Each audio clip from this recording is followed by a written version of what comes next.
శ్రీమాత్రే నమ. ఓం శ్రీమాతంగే దేవ్యై నమో నమః. అందరికీ అమ్మవారి అనుగ్రహం కలగాలని కోరుకుంటూ ఈరోజు చెప్పేటువంటి విషయం ఏమిటంటే,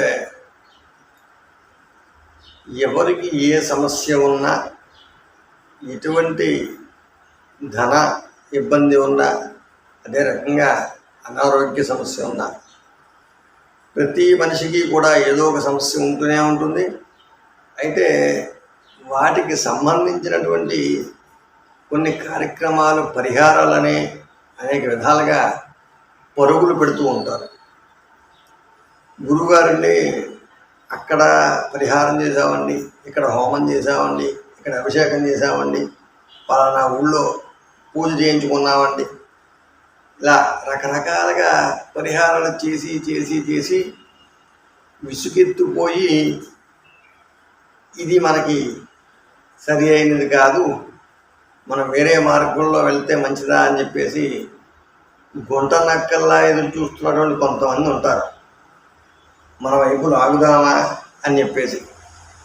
అయితే ఏదైనా ఇబ్బంది వచ్చినప్పుడు వాళ్ళు ఇంటికి వచ్చి, చూసావా అమ్మ మీ నాన్నగారికి ఎలా యాక్సిడెంట్ అయిందో, చూసావా నాన్న మీ అబ్బాయి చదువుకోకుండా ఎలా తిరుగుతున్నాడో, అది కాకుండా ఈ దారిలోకి వస్తే బాగుంటుంది అని చెప్పి రకరకాలుగా పనికిరాని విషయాలన్నీ కూడా మాట్లాడుతూ ఉంటారు.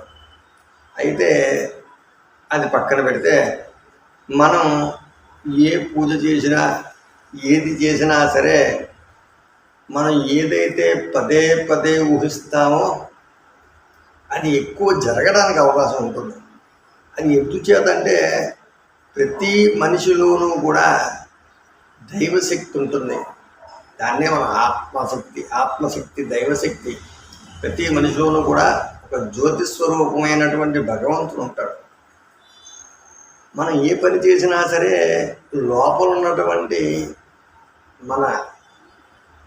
లోపల ఉన్న శక్తి మనతో మాట్లాడుతూ ఉంటుంది. ఏమిటి, మనం తప్పు చేస్తుంటే వద్దురా నువ్వు చెయ్యకురా అని చెప్తూ ఉంటుంది లోపల ఉన్న మనస్సు. అది మనం వినకుండా తప్పు మార్గంలో స్పీడ్గా వెళ్తున్నాం అనుకోండి, బండి మీద అంత స్పీడ్ వద్దు, స్పీడ్గా వెళ్ళకరా అని లోపల నుంచి ఒక సౌండ్ మనకు వినిపిస్తుంది. కానీ మనం స్పీడ్గా వెళ్తాం, చాలా రోజులు చాలా ఆనందంగా వెళ్తాం, ఏదో రోజు మనకి ఇబ్బంది కలుగుతుంది. అదే రకంగా మనం ఏదైతే పదే పదే జపం అంటే ఏమిటి, బ్రాహ్మణులకే జపం చేయండి అని ఎందుకు ఇస్తారు?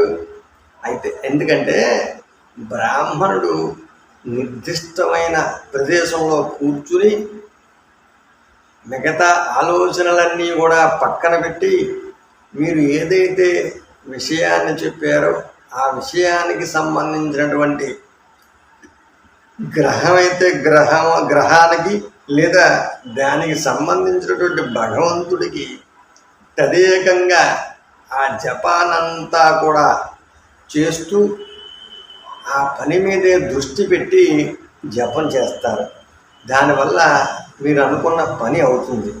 అయితే మీరు పూజ చేసేటప్పుడు మాత్రం ఏదైనా హోమం చేస్తున్నారనుకోండి, అక్కడ ఉన్నటువంటి గురువు గారు ఎవరైతే వాళ్ళు, నేను వారు వీరు ఎవరో ఒకరు పూజ చేస్తూ ఉంటారు కదా, అలాంటి సమయంలో మీరు మనసు అక్కడ లగ్నం చేయకుండా వేరే ఏదో ఆలోచిస్తూ ఉంటే, వాళ్ళు ఎంత పూజ చేసినా కూడా అక్కడ ప్రధానమైనది మీదే కాబట్టి సమస్య మీరు ముఖ్యంగా మనసు పెట్టి చెయ్యాలి.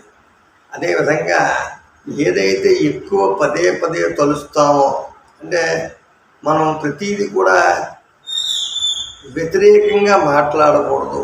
పూర్వం పెద్దవాళ్ళు చెప్పేవాళ్ళు, ఇప్పుడు పెద్దవాళ్ళు కూడా అందరూ కూడా ఏదో కామెడీగా జోక్గా ఉంటుందని చెప్పేసి నీకు కాలు విరుగుతుందని అలాగని ఇలానే తప్పుడు మాటలు మాట్లాడుతున్నారు.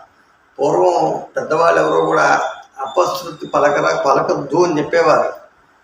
ఎందుకంటే పొరపాటున అది జరిగేటువంటి అవకాశం ఉంటుంది, దానివల్ల ఇబ్బంది పడతామని చెప్పేసి. అందుకని ఎప్పుడు కూడా మంచి వాక్యములే పలకాలి, మంచి మాటలే మాట్లాడాలి. అదేవిధంగా ఈ ఇబ్బంది నుంచి నేను బయటికి రాలేను, ఇంకా ఈ జీవితం ఇంతే అనేటువంటి తప్పుడు విధానంలో మాట్లాడకూడదు. నేను అభివృద్ధి చెందుతాను, నేను పైకి వస్తాను, నేను బాగుంటాను, నేను ఈ పని చేయగలుగుతాను, నాకు ఈ ఉద్యోగం వస్తుంది, నాకు ఇలా జరుగుతుంది అనే భావనతో ఉంటే అదే మీకు కొండంత అండగా ఉండి ఆ పని మీకు అయ్యే విధంగా ఈ ప్రకృతిలో ఉన్నటువంటి భగవంతుడు ఆ పని మనకు అయ్యే విధంగా మనకు సహకారం చేస్తారు.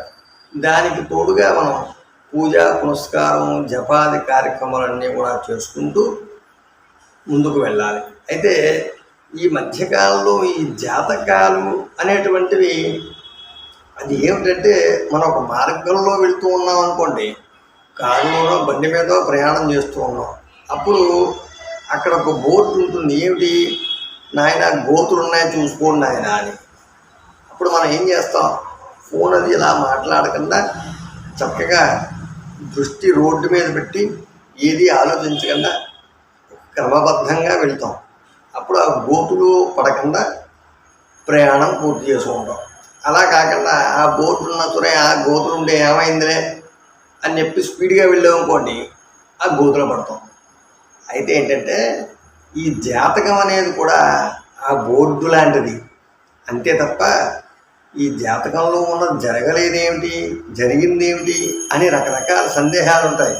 ఇప్పుడు ఉదాహరణకి జాతకంలో గవర్నమెంట్ పోస్ట్ వచ్చేటువంటి యోగం ఉందనుకోండి, ప్రభుత్వ యోగం ఉందనుకోండి, అది అతను దానికి సంబంధించినటువంటి ఆ ఉద్యోగానికి సంబంధించిన కోర్సు ఏదైతే ఉందో ఆ కోర్సు చేసుకుంటూ చేయడానికి వెళ్తూ ఉంటాడు. ఒక్కొక్కసారి భోజనానికి ఇబ్బంది అవుతుంది, ఒక్కొక్కసారికి వెళ్ళడానికి వాహనానికి ఇబ్బంది అవుతుంది. మధ్యలో స్నేహితులు ఎవరో ఒకరు వచ్చి సినిమాకి వెళ్దావరా అంటే ఆడుకుందావరా అని పిలుస్తారు. వీటన్నిటినీ కూడా అధిగమించి ఈ కష్టాలన్నీ కూడా అధిగమించి ఆ కోర్సు ఏదైతే ఉందో కష్టపడి అది పూర్తి చేశాడు అనుకోండి, అప్పుడు ఏమవుతుంది, ఈ ఇన్ని లక్షల మంది రాస్తారు గవర్నమెంట్ పోస్ట్ అనేటప్పటికీ ఆ వచ్చిన 20 మంది 30 మంది ఎవరైతే ఉన్నారో వాళ్ళలో వీడి పేరు కూడా ఉంటుంది. ఎంత కష్టపడి చదువుకున్నారు కాబట్టి ఆయన ఎవరైతే ఆయన వాళ్ళ పేరు కూడా ఆ 10 మందిలోనూ ఉంటుంది. అదేవిధంగా యోగం ఉంది కదా అని ప్రయత్నం గట్టిగా చేయకుండా ఉంటే మాత్రం అప్పుడైనా ప్రభుత్వ నుంచి వచ్చేటువంటి సొమ్ము తినడమో ఏదో రకంగా, లేదంటే ఏదో చిన్న ప్రభుత్వ ఉద్యోగం చిన్నది రావడమో జరుగుతుంది. అందువల్ల ఈ జాతకాన్ని మనం నమ్మడం అంటే దాన్ని అనుసరించి ముందుకు వెళ్ళాలి తప్ప జాతకంలో బాగుంది కదా అని మనం ఇంట్లో కూర్చుంటే ఏ విధమైనటువంటి ఏ విధమైనటువంటి ఉపయోగం ఉండదు. అదే రకంగా జాతకంలో ఇబ్బంది ఉంది, దానికి అనుగుణంగా నడుచుకోవాలి. అప్పుడే మనకి అన్ని కార్యక్రమాలు మనం ఏ పని అయితే చేస్తున్నామో ఆ పని మనం సక్రమంగా చేసుకుంటూ జాతకాన్ని బట్టి మనం దానికి అనుగుణంగా నడుచుకోవాలి. అదేవిధంగా ఎప్పుడూ కూడా తప్పు మాటలు మాట్లాడకూడదు. మనకి ఏదైనా జరుగుతుందో లేదా అనేటువంటి సందేహం లేకుండా దాని మీద పూర్తి నమ్మకంతో ఆ పని నాకు పరమేశ్వరుడు ఖచ్చితంగా ఆ అమ్మవారు నాకు చేసి పెడుతుంది అనేటువంటి భావనలో ఉంటే అందరికీ కూడా అన్ని పనులు అన్ని మంచి పనులన్నీ కూడా జరుగుతాయి. అదేవిధంగా చక్కగా ప్రతిదీ కూడా ఎటువంటి అనారోగ్యానికి ఎటువంటి మందులైతే వేసుకుంటామో అలాగే ప్రతి సమస్యకి కూడా పరిష్కారం ఉంది. ఆ పరిష్కారాన్ని మనం జాగ్రత్తగా సరి అయిన పద్ధతిలో ఆచరిస్తే, సరి అయిన సమయంలో ఆచరిస్తే చక్కగా ఆ పని జరుగుతుంది. అయితే ఏంటంటే ఇప్పుడు రుణ సమస్య ఉంది, మైత్రేయి ముహూర్తంలో ఆ రుణానికి సంబంధించిన ఎంతో కొంత ఇచ్చామనుకోండి, ఖచ్చితంగా ఆ రుణం మొత్తం పూర్తిగా తీర్చేటువంటి పరిస్థితి మనకు వస్తుంది. అలాగే ప్రతి దానికి కూడా పరిహారాలు ఉన్నాయి. తప్పకుండా మీ అందరికీ నేను చెబుతాను, మీరు నన్ను సంప్రదించండి. కాబట్టి ఈ యొక్క వీడియో మీకు నచ్చితే లైక్ చేసి షేర్ చేసి సబ్స్క్రైబ్ చేయండి. శ్రీమాత్రే నమః.